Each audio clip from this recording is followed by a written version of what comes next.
Good morning.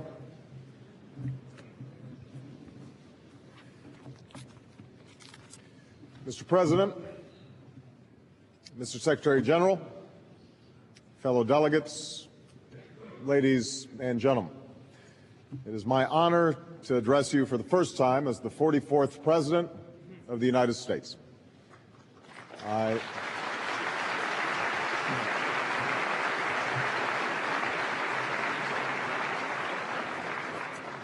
I come before you humbled by the responsibility that the American people have placed upon me, mindful of the enormous challenges of our moment in history, and determined to act boldly and collectively on behalf of justice and prosperity at home and abroad. I have been in office for just 9 months, though some days it seems a lot longer. I am well aware of the expectations that accompany my presidency around the world. And these expectations are not about me. Rather, they are rooted, I believe, in a discontent with the status quo that has allowed us to be increasingly defined by our differences and outpaced by our problems. But they are also rooted in hope.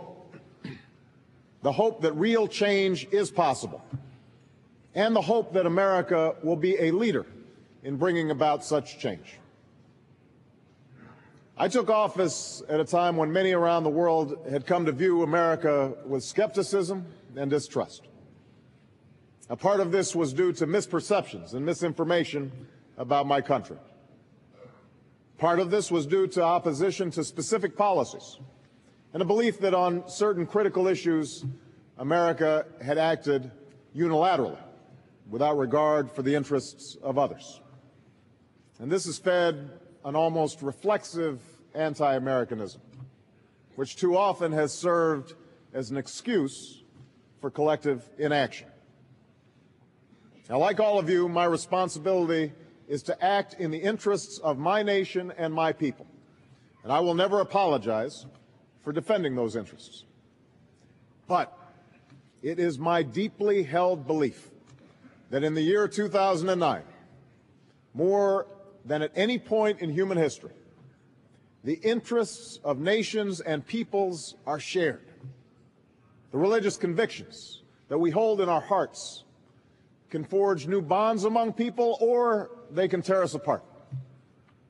The technology we harness can light the path to peace or forever darken it.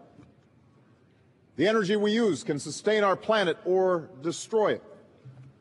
What happens to the hope of a single child anywhere can enrich our world or impoverish it. In this hall, we come from many places, but we share a common future.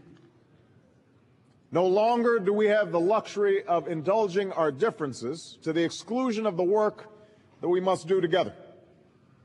I have carried this message from London to Ankara, from Port of Spain to Moscow, from Accra to Cairo, and it is what I will speak about today. Because the time has come for the world to move in a new direction. We must embrace a new era of engagement based on mutual interest and mutual respect, and our work must begin now. We know the future will be forged by deeds and not simply words. Speeches alone will not solve our problems. It will take persistent action. So for those who question the character and cause of my nation, I ask you to look at the concrete actions we have taken in just 9 months. On my first day in office, I prohibited, without exception or equivocation, the use of torture by the United States of America.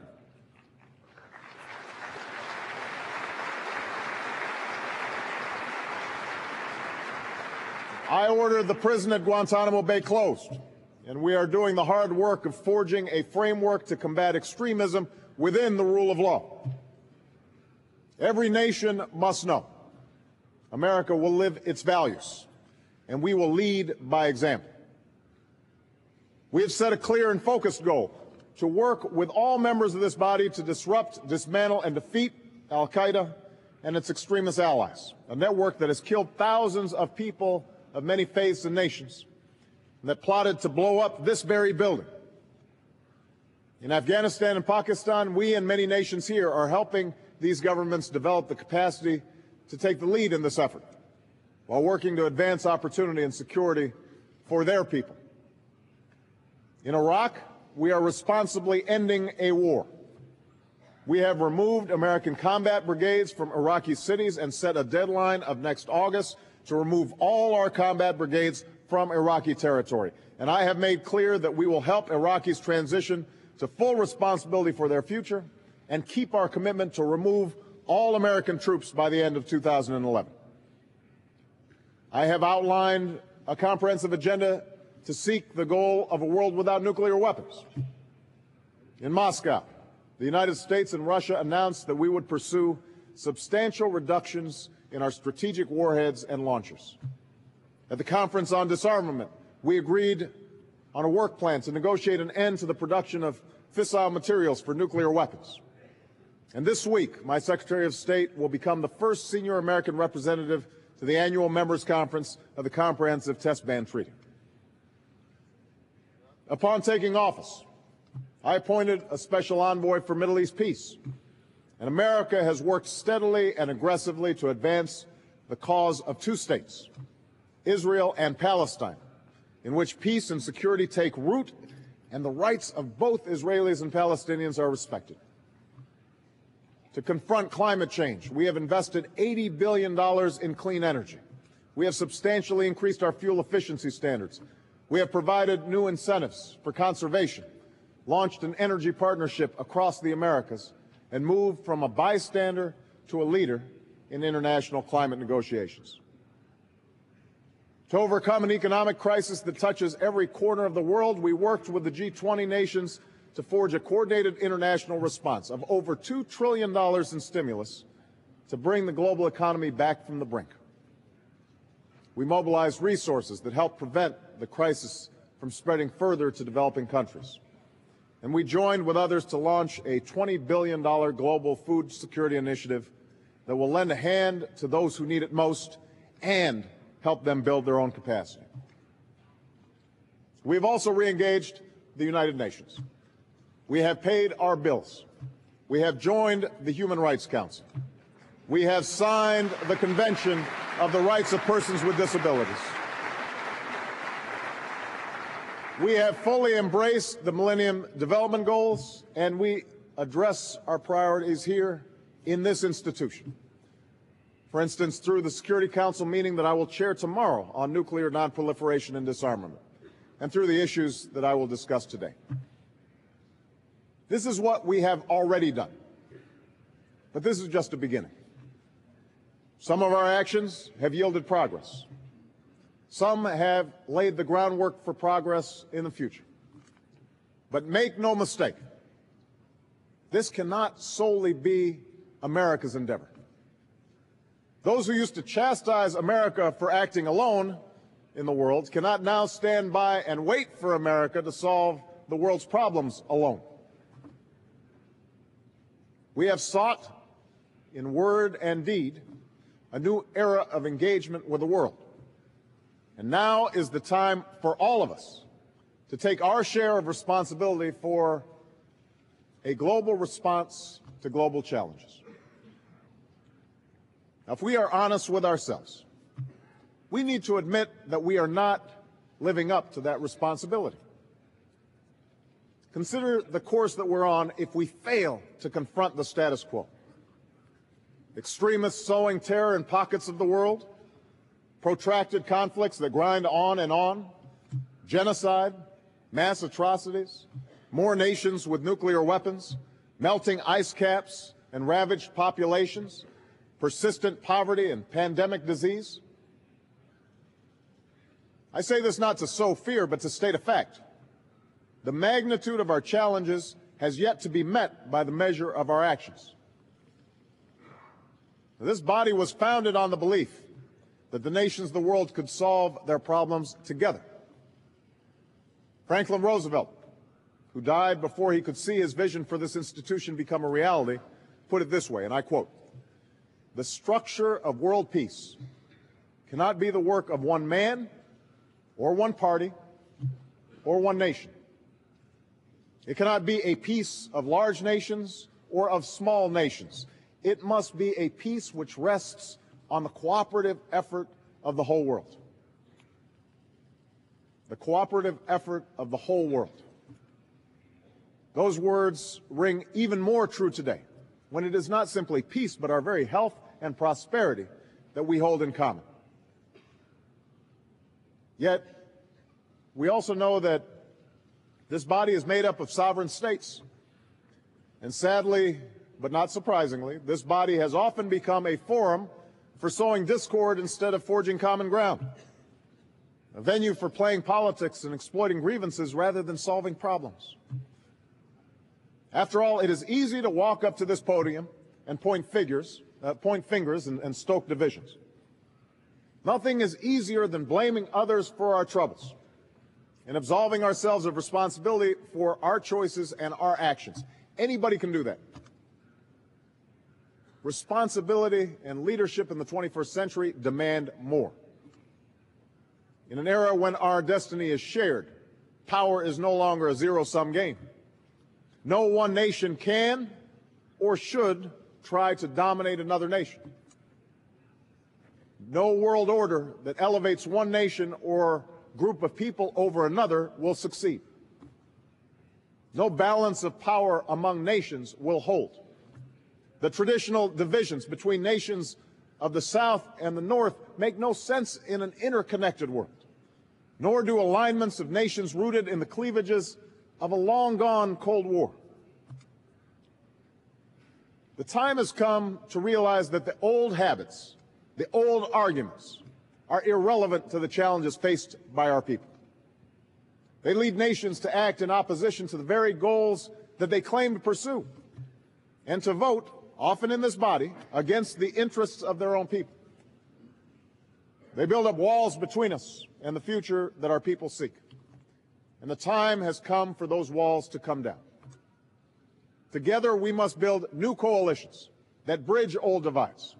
Coalitions of different faiths and creeds, of North and South, East, West, black, white, and brown. The choice is ours. We can be remembered as a generation that chose to drag the arguments of the 20th century into the 21st, that put off hard choices, refused to look ahead, failed to keep pace because we defined ourselves by what we were against instead of what we were for. Or we can be a generation that chooses to see the shoreline beyond the rough waters ahead, that comes together to serve the common interests of human beings, and finally gives meaning to the promise embedded in the name given to this institution, the United Nations. That is the future America wants. A future of peace and prosperity that we can only reach if we recognize that all nations have rights, but all nations have responsibilities as well. That is the bargain that makes this work. That must be the guiding principle of international cooperation. Today, let me put forward 4 pillars that I believe are fundamental to the future that we want for our children. Non-proliferation and disarmament, the promotion of peace and security, the preservation of our planet, and a global economy that advances opportunity for all people. First, we must stop the spread of nuclear weapons and seek the goal of a world without them. This institution was founded at the dawn of the atomic age, in part because man's capacity to kill had to be contained. For decades, we averted disaster, even under the shadow of a superpower standoff. But today, the threat of proliferation is growing in scope and complexity. If we fail to act, we will invite nuclear arms races in every region and the prospect of wars and acts of terror on a scale that we can hardly imagine.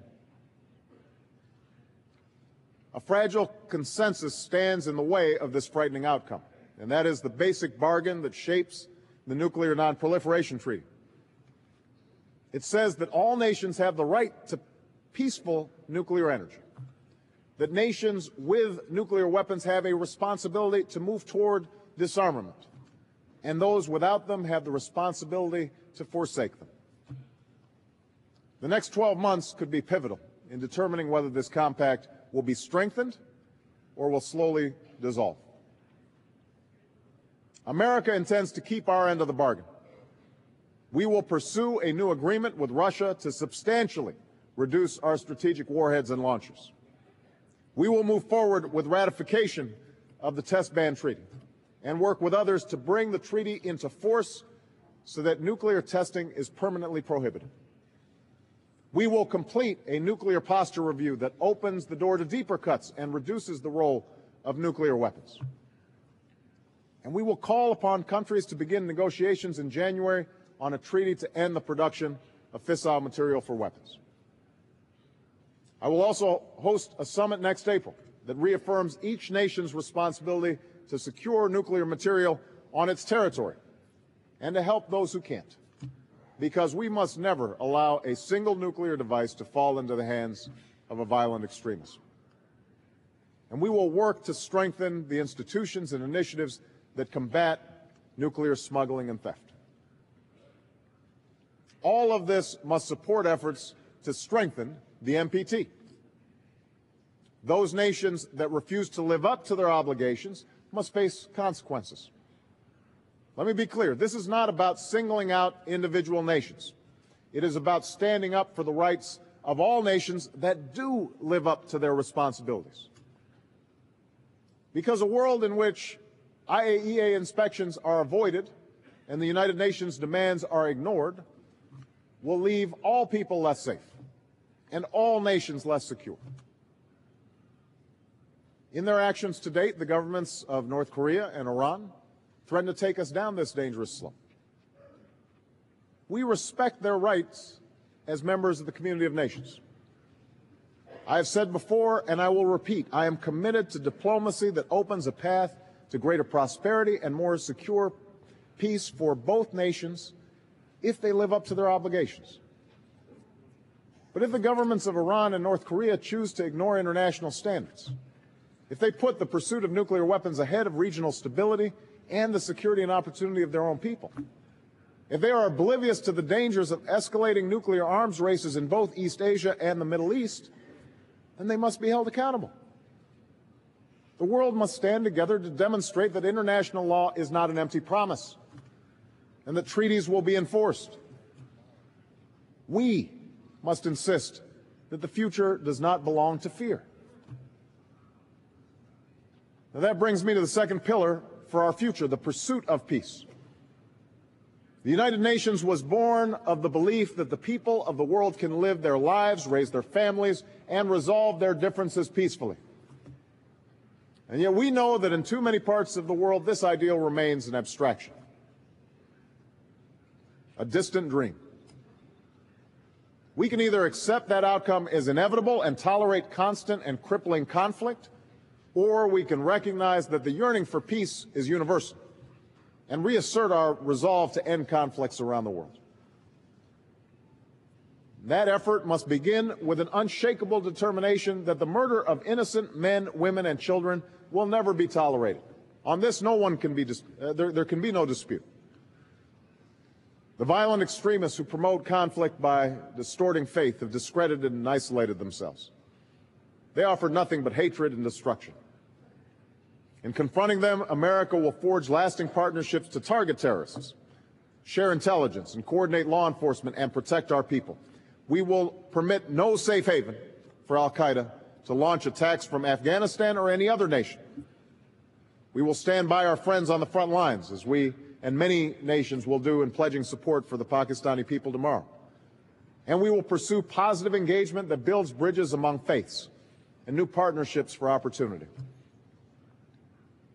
Our efforts to promote peace, however, cannot be limited to defeating violent extremists. For the most powerful weapon in our arsenal is the hope of human beings the belief that the future belongs to those who would build and not destroy, the confidence that conflicts can end and a new day can begin.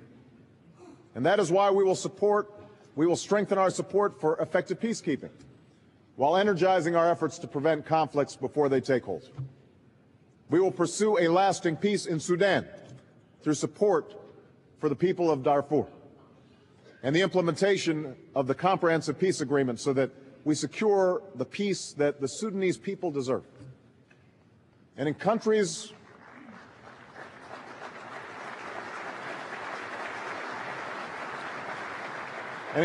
ravaged by violence, from Haiti to Congo to East Timor, we will work with the UN and other partners to support an enduring peace. I will also continue to seek a just and lasting peace between Israel, Palestine, and the Arab world. We will continue to work on that issue. Yesterday, I had a constructive meeting with Prime Minister Netanyahu and President Abbas. We have made some progress. Palestinians have strengthened their efforts on security. Israelis have facilitated greater freedom of movement for the Palestinians. As a result of these efforts on both sides, the economy in the West Bank has begun to grow. But more progress is needed. We continue to call on Palestinians to end incitement against Israel. And we continue to emphasize that America does not accept the legitimacy of continued Israeli settlements. The time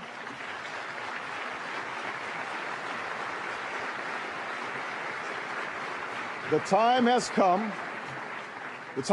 to relaunch negotiations without preconditions that address the permanent status issues: security for Israelis and Palestinians, borders, refugees, and Jerusalem. And the goal is clear: two states living side by side in peace and security. A Jewish state of Israel with true security for all Israelis, and a viable, independent Palestinian state with contiguous territory that ends the occupation that began in 1967 and realizes the potential of the Palestinian people.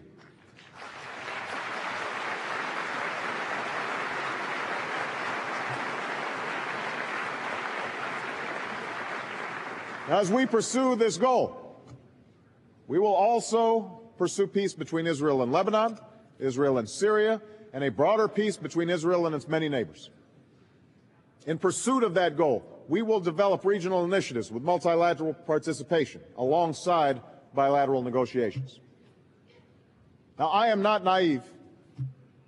I know this will be difficult. But all of us, not just the Israelis and the Palestinians, but all of us, must decide whether we are serious about peace or whether we will only lend it lip service. To break the old patterns, to break the cycle of insecurity and despair, all of us must say publicly what we would acknowledge in private. The United States does Israel no favors when we fail to couple an unwavering commitment to its security with an insistence that Israel respect the legitimate claims and rights of the Palestinians.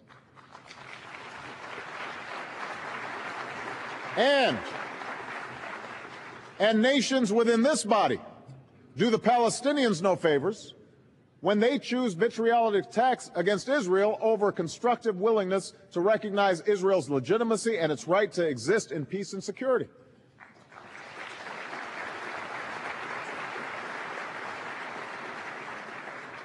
We must remember that the greatest price of this conflict is not paid by us. It's not paid by politicians. It's paid by the Israeli girl in Sderot who closes her eyes in fear that a rocket will take her life in the middle of the night. It's paid for by the Palestinian boy in Gaza who has no clean water and no country to call his own. These are all God's children. And after all the politics and all the posturing, this is about the right of every human being to live with dignity and security. That is a lesson embedded in the three great faiths that call one small slice of earth the Holy Land. And that is why, even though there will be setbacks and false starts and tough days, I will not waver in my pursuit of peace.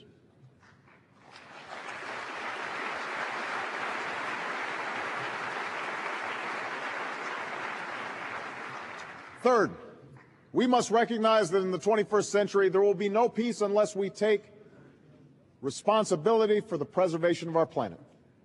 And I thank the Secretary General for hosting the subject of climate change yesterday. The danger posed by climate change cannot be denied. Our responsibility to meet it must not be deferred. If we continue down our current course, every member of this Assembly will see irreversible changes within their borders. Our efforts to end conflicts will be eclipsed by wars over refugees and resources. Development will be devastated by drought and famine. Land that human beings have lived on for millennia will disappear. Future generations will look back and wonder why we refused to act, why we failed to pass on an environment that was worthy of our inheritance. And that is why the days when America dragged its feet on this issue are over. We will move forward with investments to transform our energy economy while providing incentives to make clean energy the profitable kind of energy. We will press ahead with deep cuts in emissions to reach the goals that we set for 2020 and eventually 2050. We will continue to promote renewable energy and efficiency and share new technologies with countries around the world. And we will seize every opportunity for progress to address this threat in a cooperative effort with the entire world. And those wealthy nations that did so much damage to the environment in the 20th century must accept our obligation to lead. But responsibility does not end there. While we must acknowledge the need for differentiated responses, any effort to curb carbon emissions must include the fast-growing carbon emitters who can do more to reduce their air pollution without inhibiting growth. And any effort that fails to help the poorest nations both adapt to the problems that climate change have already wrought and help them travel a path of clean development simply will not work. It's hard to change something as fundamental as how we use energy. I know that. It's even harder to do so in the midst of a global recession. Certainly it will be tempting to sit back and wait for others to move first. But we cannot make this journey unless we all move forward together. As we head into Copenhagen, let us resolve to focus on what each of us can do for the sake of our common future. And this leads me to the final pillar that must fortify our future: a global economy that advances opportunity for all people. The world is still recovering from the worst economic crisis since the Great Depression. In America, we see the engine of growth beginning to churn, and yet many still struggle to find a job or pay their bills. Across the globe, we find promising signs but little certainty about what lies ahead. And far too many people, in far too many places, live through the daily crises that challenge our humanity: the despair of an empty stomach, the thirst brought on by dwindling water supplies, the injustice of a child dying from a treatable disease, or a mother losing her life as she gives birth. In Pittsburgh, we will work with the world's largest economies to chart a course for growth that is balanced and sustained. That means vigilance to ensure that we do not let up until our people are back to work. That means taking steps to rekindle demand so that global recovery can be sustained. And that means setting new rules of the road and strengthening regulation for all financial centers so that we put an end to the greed and the excess and the abuse that led us into this disaster and prevent a crisis like this from ever happening again. At a time of such interdependence, we have a moral and pragmatic interests, however, in broader questions of development. The questions of development that existed even before this crisis happened. And so America will continue our historic effort to help people feed themselves. We have set aside $63 billion to carry forward the fight against HIV/AIDS, to end deaths from tuberculosis and malaria, to eradicate polio, and to strengthen public health systems. We are joining with other countries to contribute H1N1 vaccines to the World Health Organization. We will integrate more economies into a system of global trade. We will support the Millennium Development Goals and approach next year's summit with a global plan to make them a reality. And we will set our sights on the eradication of extreme poverty in our time. Now is the time for all of us to do our part. Growth will not be sustained or shared unless all nations embrace their responsibilities. And that means that wealthy nations must open their markets to more goods and extend a hand to those with less, while reforming international institutions to give more nations a greater voice. And developing nations must root out the corruption that is an obstacle to progress. For opportunity cannot thrive where individuals are oppressed and business have to pay bribes. That is why we support honest police and independent judges, civil society, and a vibrant private sector. Our goal is simple: a global economy in which growth is sustained and opportunity is available to all. Now, the changes that I've spoken about today will not be easy to make, and they will not be realized simply by leaders like us coming together in forums like this, as useful as that may be. For as in any assembly of members, real change can only come through the people we represent. That is why we must do the hard work to lay the groundwork for progress in our own capitals. That's where we will build the consensus to end conflicts and to harness technology for peaceful purposes, to change the way we use energy and to promote growth that can be sustained and shared. I believe that the people of the world want this future for their children. And that is why we must champion those principles which ensure that governments reflect the will of the people. These principles cannot be afterthoughts. Democracy and human rights are essential to achieving each of the goals that I've discussed today.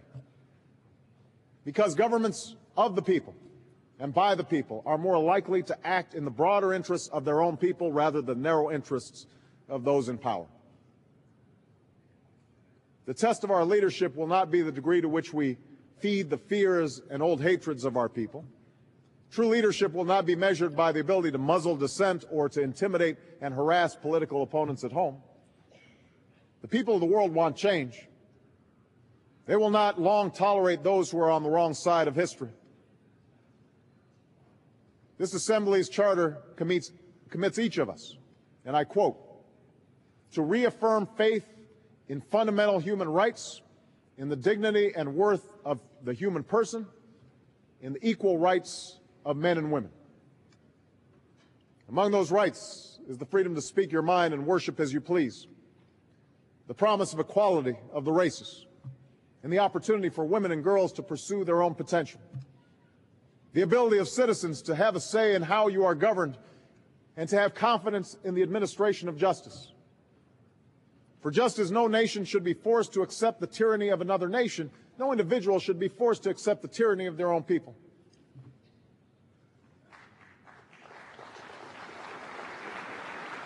As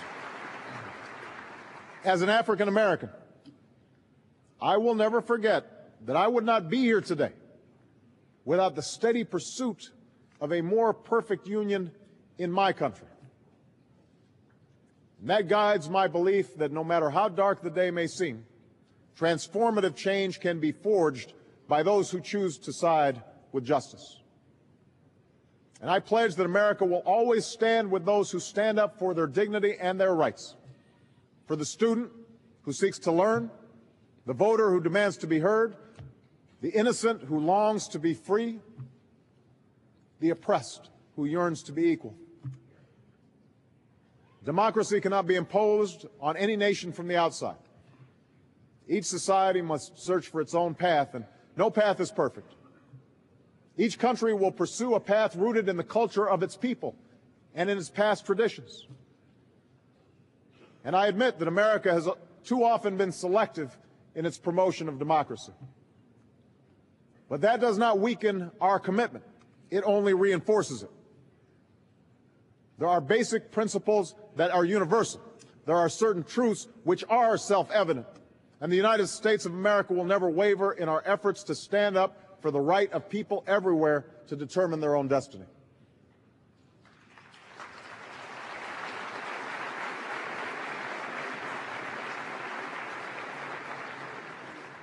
"65 years ago, a weary Franklin Roosevelt spoke to the American people in his fourth and final inaugural address.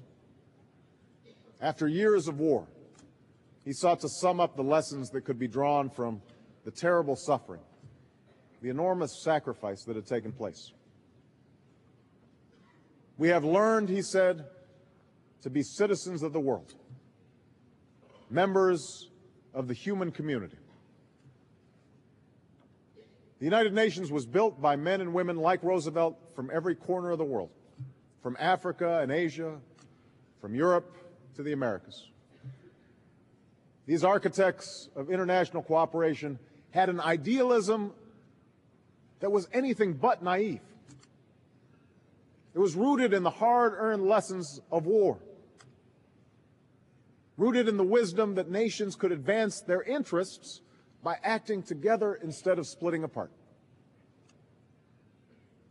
Now it falls to us, for this institution will be what we make of it. The United Nations does extraordinary good around the world, feeding the hungry, caring for the sick, mending places that have been broken. But it also struggles to enforce its will and to live up to the ideals of its founding. I believe that those imperfections are not a reason to walk away from this institution. They are a calling to redouble our efforts. The United Nations can either be a place where we bicker about outdated grievances or forge common ground, a place where we focus on what drives us apart or what brings us together, a place where we indulge tyranny or a source of moral authority. In short, the United Nations can be an institution that is disconnected from what matters in the lives of our citizens, or it can be an indispensable factor in advancing the interests of the people we serve. We have reached a pivotal moment. The United States stands ready to begin a new chapter of international cooperation, one that recognizes the rights and responsibilities of all nations. And so, with confidence in our cause and with a commitment to our values, we call on all nations to join us in building the future that our people so richly deserve. Thank you very much, everyone.